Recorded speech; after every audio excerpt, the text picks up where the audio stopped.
इसीलिए हम लोगों ने कोर्ट जाने का फैसला लिया कि पटना हाई कोर्ट हम लोग जाएंगे और माननीय उच्च न्यायालय से ही न्याय के लिए गुहार लगाएंगे। लेकिन जब से हम आंदोलन शुरू किए थे 26 दिसंबर 2019 से, तो 8-9 लोग थे जो अपना मोबाइल देने के लिए तैयार थे, जिनके मोबाइल में आंसर एग्ज़ाम से पहले आया था। किन्हीं के मोबाइल में 1:15, किन्हीं के मोबाइल में 1:26, 1:42, 1:47 सेकेंड सीटिंग का आंसर आया हुआ था। और आंदोलन के समय उन्होंने मुझे मोबाइल भी दिखाया था और उसी आधार पे हमने आंदोलन शुरू किया था। मैंने खुद देखा था मोबाइल में, उसके बाद ही आंदोलन शुरू किया था। ऐसा नहीं है कि हवाबाजी कर दिए या हवा में तीर चला दिए या अंदाजे से आंदोलन कर रहे थे। मैंने खुद मोबाइल में देखा था, उसके बाद आंदोलन शुरू हुआ और उसी का स्क्रीनशॉट था। उन्हीं लोगों के मोबाइल से जो आया था, उन्हीं लोगों ने दिया था, उसी स्क्रीनशॉट को हम लोग बार बार दिखा रहे थे और मोबाइल भी वो लोग देने के लिए तैयार थे। लेकिन अब जब कोर्ट जाने की बात आई, और कोर्ट में तो आप जानते हैं कि स्क्रीनशॉट पे हम कोर्ट में नहीं लड़ सकते हैं।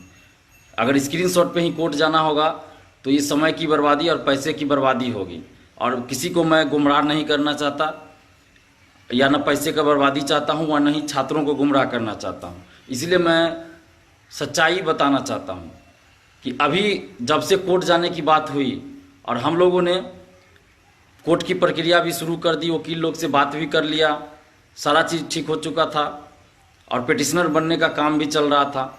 तो सबसे पहले तो पिटिशनर बनने के लिए भी लोग तैयार नहीं हो रहे हैं। पता नहीं उन लोग को डर लग रहा है या क्या हो रहा है। अभी तक मात्र 42 लोग ही पिटिशनर बनने के लिए तैयार हुए हैं। और उसके बाद जो लोग मोबाइल देने के लिए तैयार थे, वो भी जब कोर्ट जाने की बात आई तो मोबाइल देने से पीछे हट गए। कोई बोल रहे हैं कि मेरा मोबाइल चोरी हो गया, कोई बोल रहे हैं मेरे मोबाइल में फॉर्मेट मारा गया, तो कोई बोल रहे हैं मेरा मोबाइल डूब गया पानी में, तो ये हो गया वो हो गया। मन 10 तरह का बहाना बना रहे हैं।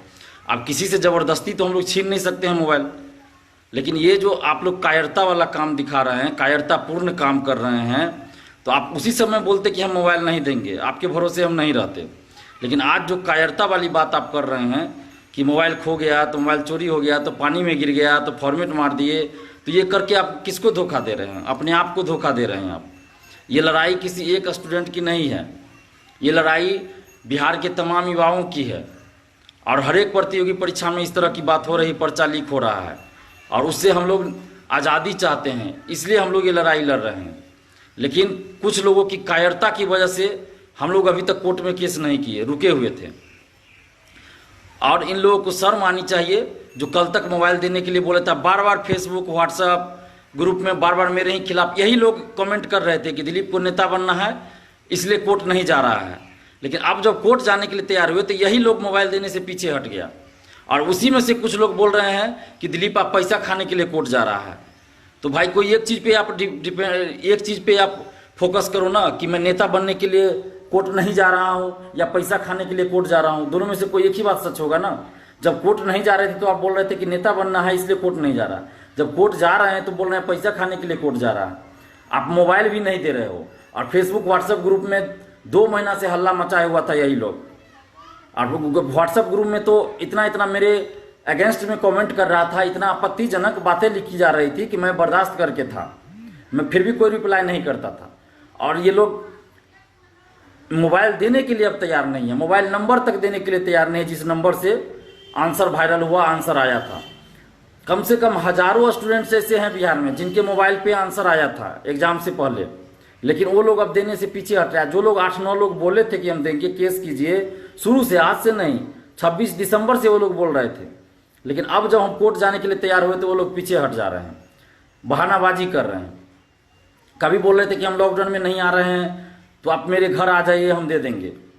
जब हम उनके घर जाने के लिए भी तैयार हो गए, कोई मधुबनी का है, कोई सासाराम का है, कोई नवादा का है, कोई बख्तियारपुर का है, तो जब हम उनके घर भी जाके लेने के लिए तैयार हुए तो वो लोग पीछे हट गए, बोलते कि मेरा मोबाइल तो खो गया, मेरा मोबाइल तो पानी में गिर गया, तो मेरा मोबाइल चोरी हो गया।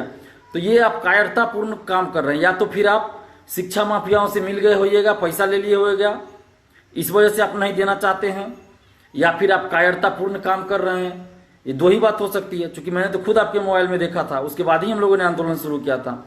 लेकिन इतना होने के बाद एक राहुल जी हैं, राहुल श्रीवास्तव जी, जिन्होंने मोबाइल देने का काम किया, नंबर देने का काम किया है। वो राहुल जी 7 जनवरी को भी जब हम लोग आयोग गए थे तो राहुल जी हमारे साथ गए थे और वहाँ भी उन्होंने बड़ी ही निडरता के साथ अपना मोबाइल दिया था आयोग के ओएसडी को, अशोक कुमार प्रसाद जो हैं। उस समय उन्होंने अपना मोबाइल भी दिया था, नंबर भी दिया था जिस नंबर से आया था, और ओएसडी महोदय ने मोबाइल नहीं लिया था, कहा था कि बाद में आपको बुलाएंगे जब जांच होगा तो, लेकिन आज तक नहीं बुलाया गया। तो हम धन्यवाद देते हैं राहुल जी का, जो कल मुजफ्फरपुर जाके हम उनसे लिए हैं। उन्होंने कहा कि मैं मजबूरी है कि हम पटना नहीं आ सकते हैं, तो मैंने कहा कि मैं खुद मुजफ्फरपुर आ जाता हूँ। मैं कल शाम को 7 बजे मुजफ्फरपुर गया हूँ और उनसे लिया हूँ। मैं धन्यवाद देता हूँ राहुल जी का, जो डरे नहीं। और मुजफ्फरपुर में जब हम गए तो उन्होंने अपना जो भी प्रूफ है मोबाइल और मोबाइल नंबर देने का काम किया है, और इस आधार पे हम लोग अब कोर्ट जाएंगे।